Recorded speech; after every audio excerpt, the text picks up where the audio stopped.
नमस्कार, आप देख रहे हैं जनता की आवाज और मैं हूं आपके साथ शाना परवीन। आइए चलिए देश दुनिया की 25 बड़ी खबरों से आपको रूबरू कराते हैं। सिंघू बॉर्डर पर किसानों के मंच के पास लटकी मिली युवक की लाश, एक हाथ काटकर बैरिकेड से लटकाया। घटना की जानकारी मिलते ही मौके पर पहुंची कुल्ली थाना पुलिस ने शव को कब्जे में लेकर घटना की जांच शुरू कर दी। पुंछ में आतंकियों के साथ मुठभेड़ में 5 दिन में 2 जेसीओ सहित 7 जवान शहीद। राजौरी पुंछ राष्ट्रीय राजमार्ग पर वाहनों की आवाजाही पर लगा दिया गया रोक। मौके पर और भी ज्यादा सुरक्षा बल भेजे गए।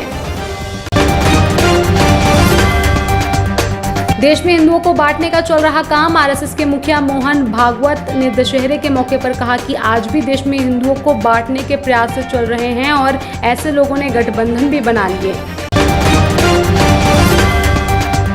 नवजोत सिंह सिद्धू की होगी पंजाब कांग्रेस से छुट्टी या निकलेगा सुलह का फॉर्मूला, पार्टी लेगी अहम फैसला। सिद्धू ने कहा कि सोनिया गांधी और राहुल गांधी और प्रियंका के किसी भी फैसले को स्वीकार करेंगे।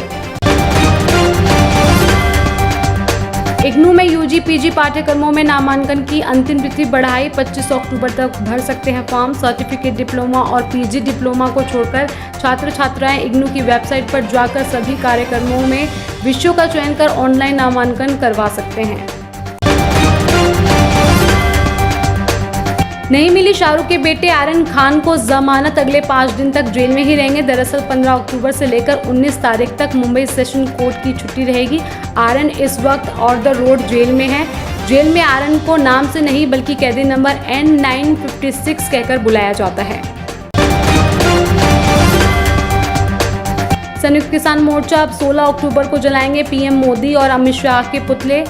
एसकेएम ने धार्मिक आस्थाओं को ठेस पहुंचाने से जुड़े बयान आने के बाद ये फैसला लिया। गृह राज्य मंत्री अजय मिश्रा टेणी की गिरफ्तारी न होने से किसानों में अभी भी है गुस्सा।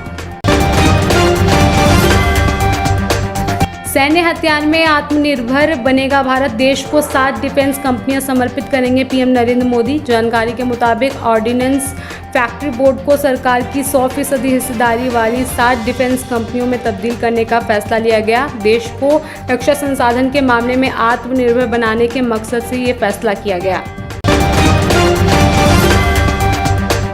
दिल्ली में इस बार मना वर्चुअल दशहरा, स्क्रीन पर दिखी डिजिटल आतिशबाजी। दशहरे में कहीं 10 फीट तो कहीं 50 से 55 फीट के लंबे पुतले का हुआ दहन। प्रदूषण के चलते पुतलों में पटाखों का इस्तेमाल नहीं हुआ। सीबीएसई बोर्ड की टर्म 1 की परीक्षा में होंगे ऑब्जेक्टिव प्रश्न। 18 अक्टूबर को जारी होगा टाइम टेबल और डेट शीट। सर्दियों के मौसम को ध्यान में रखते हुए परीक्षा सुबह 10:30 बजे के बजाय सुबह 11:30 बजे से शुरू होगी।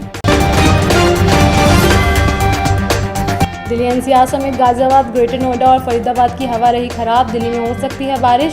सीपीसीबी के मुताबिक दिल्ली का AQI 182 किया गया दर्ज। इसके अलावा फरीदाबाद में 222, गाजियाबाद का AQI 223 दर्ज किया गया।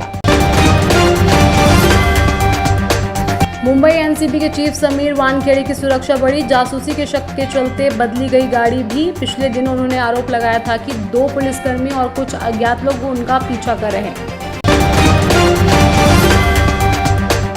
दिल्ली में स्क्रैप वाहनों का कारोबार बढ़कर हुआ 2 गुना। पुराने वाहनों पर शिकंजा कसना शुरू।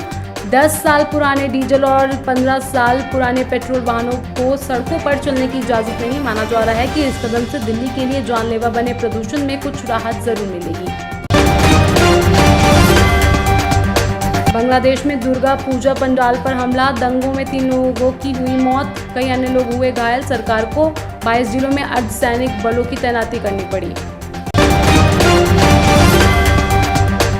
त्योहार आते ही दिल्ली में गिरा कोरोना टीकाकरण ग्राफ। पहली खुराक वाले हुए कम। अभी भी दिल्ली में 34 लाख पंजीकृत वयस्क वैक्सीन से दूर। संख्या में हो सकता है और इजाफा।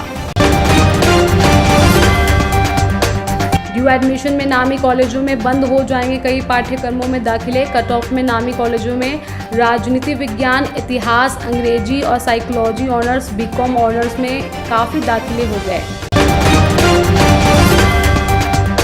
दिल्ली में रेड लाइट ऑन, गाड़ी ऑफ अभियान 18 अक्टूबर से शुरू। 100 चौराहों पर तैनात होंगे सिविल डिफेंस कर्मी। दिल्ली की पर्यावरण मंत्री गोपाल राय ने बताया कि सरकार ठंड के समय बढ़ाने वाले प्रदूषण को रोकने के लिए हर स्तर पर तैयारी कर रही है। अनुराग ठाकुर ने स्मार्ट ऐप माई पार्किंग का किया लोकार्पण। इसके जरिए उपयोगकर्ताओं को दक्षिण नगर निगम क्षेत्र की सभी पार्किंग में वाहनों के लिए मौजूद क्षमता, जगहों की उपलब्धता की घर बैठे ही जानकारी मिल जाएगी। अरुणाचल प्रदेश में 12 किलोमीटर लंबी सुरंग बनाएगी कई वर्ल्ड रिकॉर्ड। इस सुरंग के जरिए अब चीन के पश्चिम थिएटर कमान के खतरे का मुकाबला करने के लिए सैन्य क्षमताओं में भी वृद्धि हो सकेगी। 2 से 18 साल के बच्चों को भी लगेगी देसी कोवैक्सीन। केंद्र सरकार की मिली मंजूरी। भारत बायोटेक और ICMR ने मिलकर कोवैक्सीन को बनाया। कोरोना वायरस के खिलाफ कोवैक्सीन क्लिनिकल ट्रायल में लगभग 78% असरदार साबित हुई। टीम इंडिया के हिटमैन रोहित शर्मा ने दिखाई देशभक्ति। रोहित शर्मा ने नई जर्सी पर छपे इंडिया लोगो की ओर इशारा कर रहे हैं, जिसके बाद सोशल मीडिया पर फैंस उनकी जमकर तारीफ कर रहे हैं। T20 वर्ल्ड कप 2021 की शुरुआत 17 अक्टूबर से शुरू होगी। अडानी पोर्ट के फैसले से खपा हुआ ईरान। कुछ दिनों पहले ही गुजरात के कच्छ में मुंद्रा पोर्ट से कुछ दिनों पहले भारी मात्रा में हेरोइन ड्रग्स जब्त की गई थी, जो अफगानिस्तान के रास्ते ईरान से आई थी। इसके बाद 11 अक्टूबर को अडानी पोर्ट्स ने घोषणा की थी कि 15 नवंबर से उनके टर्मिनल ईरान, पाकिस्तान और अफगानिस्तान के कार्गो को नहीं संभालेंगे।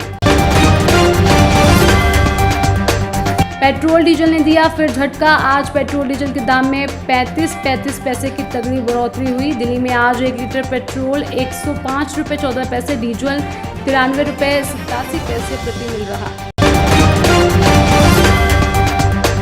लगातार छठे दिन 20,000 से कम आए कोरोना के नए मामले। 13 लाख से ज़्यादा सैंपल की हुई जांच। रिपोर्ट के मुताबिक रिकवरी रेट बढ़ रहे हैं और पॉजिटिविटी रेट घट रहा। वहीं इन्फेक्शन के 1% से भी कम एक्टिव मरीज बचे।